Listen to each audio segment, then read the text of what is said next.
क्यों त्रिपाठी जी? जी बोलिए। आज तो मेरे को आप परेशान कर डाले। कॉलेज राजनगर का घुमाते घुमाते हमको रास्ता नहीं मिला।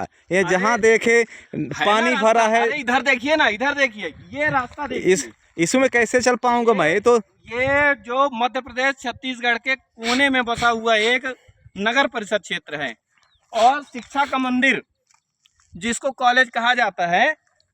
ये बच्चों को पढ़ने के लिए कॉलेज बना हुआ है। ये क्षेत्र दिखाइए जरा, कितना विकास इस क्षेत्र में दिखाई दे रहा है। ये ऐसा लग रहा है कि वन्य प्राणी यहाँ पे शिक्षा ग्रहण करने के लिए आ रहे होंगे। यहाँ पे शेर, चीता, बाघ, भालू, हाथी, ये सारे शिक्षा ग्रहण करने के लिए इस क्षेत्र में आते होंगे। मुझे तो ऐसा लगता है इस क्षेत्र की अरे सामने आप देखिए, सामने हायर सेकेंडरी स्कूल दिखाई दे रही है। और एक चीज और बताइए जी, ये तो हम खुद परेशान हो गए कॉलेज जाते जाते। इसका रास्ता किधर से है? रास्ता तो कहीं दिख नहीं रहा है। मैंने कहा ना, ये रास्ता दिख रहा है आपको। ये विकास का एक पर्याय है। सामने देखिएगा, अभी हम जिस रास्ते से आए हैं, आइएगा, हम आपको दिखाना चाहेंगे कि ये सड़क है। सड़क दिखाइए जरा। ये सड़क है कि कोई कचरा फेंका है? नहीं देखिए भाई, यहाँ पे जानवरों को शिक्षित करने का प्लान बनाया जा रहा है सरकार द्वारा, क्योंकि ऐसी सड़कों पे और ऐसे क्षेत्र में तो मुझे नहीं लगता है कि छात्र पढ़ने के लिए आ रहे होंगे, क्योंकि स्थितियां यही दिखा रही हैं कि ये एक जंगल है। जंगल के बीच में हायर सेकेंडरी स्कूल बना दिया गया है। और आपको दिखाना चाहूँगा कि ये सामने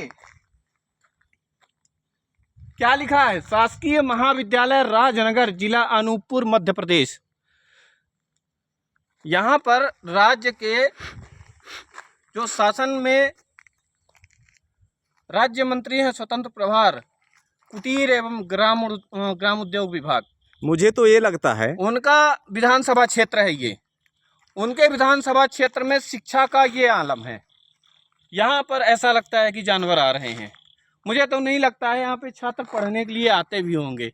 यहाँ की परिस्थितियाँ ये हैं कि यहाँ सड़क तक नहीं है, बिजली की तो व्यवस्था छोड़ दीजिए, और बिजली है भी क्या, केवल आप देख रहे होंगे भवन के ऊपर। इन लाइटों को बंद करने का कोई लगता है कोई प्रोग्राम ही नहीं है, ना कोई स्विच लगाया गया है इनमें। मुझे तो ये लगता है यहाँ छात्र पढ़ने आते होंगे, विशेषकर छात्रों के लिए तो बहुत खतरा दिख रहा है, क्योंकि ये जंगल है, एकांत में स्कूल बनी है। बिल्कुल। और यहाँ जो है तो बच्चे पढ़ते कम होंगे। और कहने का मतलब कि माँ बाप के डर से पढ़ने तो जरूर आते होंगे, लेकिन यहाँ जंगल झाड़ी में छिप जाते होंगे, या स्कूल के डर से कहीं भी छुप जाते होंगे। उनको कहीं दिखता भी नहीं है, और एक तो रास्ता भी नहीं है। मैं सुखलाल जी आपको बताना चाहूँगा, हमारा देश विश्व की तीसरी अर्थव्यवस्था बनने की तरफ चली गई है। स्वघोषित चौथी अर्थव्यवस्था है, और विश्व की चौथी अर्थव्यवस्था में शिक्षा का यह आलम है कि यहाँ पे छात्र आने में डरते हैं। राजनगर में तो काफ़ी जगह था, महाविद्यालय वहाँ भी बन सकता था। वहाँ के प्रशासन और जो भी प्लानिंग यहाँ पे करने वाले अधिकारी वर्ग होंगे, उनको शायद राजनगर शहर के अंदर या उसके आसपास कोई ऐसा क्षेत्र दिखाई ना दिया होगा। ये उनकी गलती नहीं है, मैं उनकी गलती नहीं मानूंगा, क्योंकि वहाँ पर देख रहे होंगे आप कि शहरों में बड़े बड़े कार्यालय बनाने के लिए जगह नहीं मिलती है, इसीलिए शहर से 5 किलोमीटर दूर सुदूर जंगल में शिक्षा का यह मंदिर बना दिया गया। और यहाँ पर ना छात्र आ रहे हैं। मुझे तो इस टाइम अभी शाम के 5 बज रहे हैं, यहाँ पर कोई चिड़िया तक उड़ती नहीं दिखाई दे रही है कि चिड़िया तो उड़ती दिखाई दे जाए। बच्चों और शिक्षकों की और जो भी महाविद्यालय के अंदर काम करने वाले कोई चपरासी दिखाई नहीं दे रहा है, जो कि इतना बड़ा भवन है।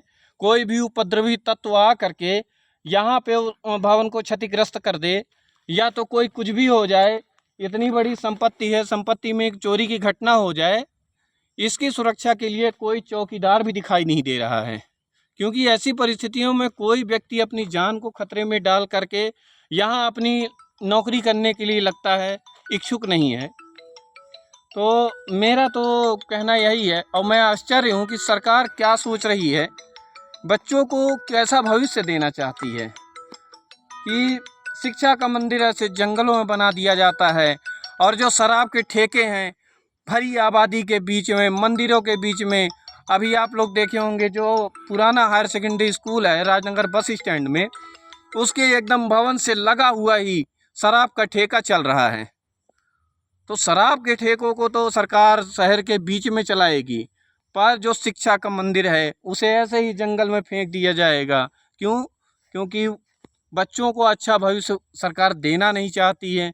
वो चाहती है कि बच्चे ना पढ़ेंगे ना सवाल करेंगे। अगर पढ़ जाएंगे तो सरकार से, सत्ता से सवाल करेंगे बच्चे।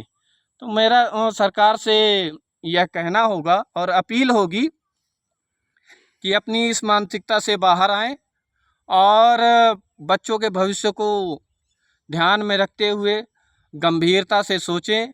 और अगर इस क्षेत्र में भवन बना दिया गया है तो उसकी बुनियादी व्यवस्थाएं जो होती हैं, ख़ास तौर से जो सड़क है, आने जाने के लिए सबसे मूलभूत ज़रूरत होती है, उसका ये हाल है कि एक तरफ से आपको ऐसा सड़क दिखाई दे रहा है, दूसरी तरफ से मैं आपको दिखाना चाहूँगा। आइए शुक्ला जी, थोड़ा साथ में आइएगा कि दूसरी तरफ से हम लोग जिस सड़क से आए हैं, मैं आपको वो सड़क भी दिखाना चाहूँगा, क्योंकि ये सरकार की सोच को दर्शा रहा है कि वो शिक्षा के प्रति कितनी जागरूक है।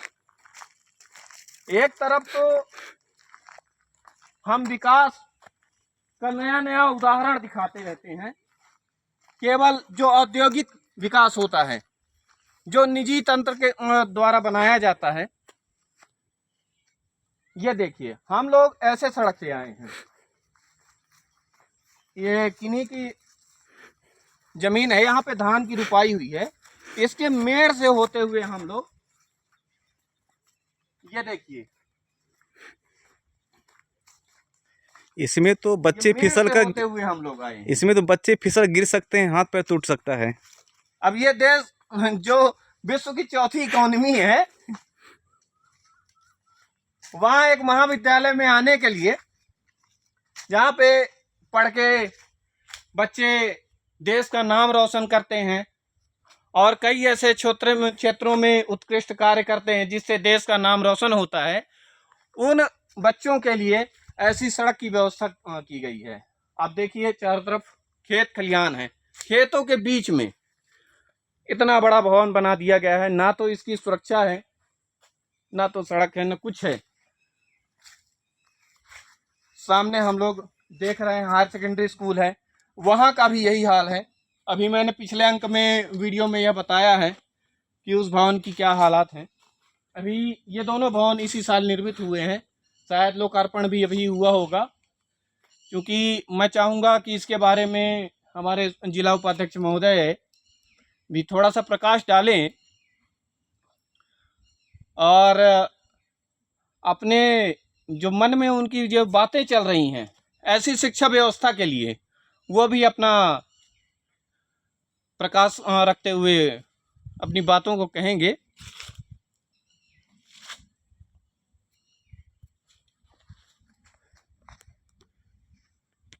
पॉज करती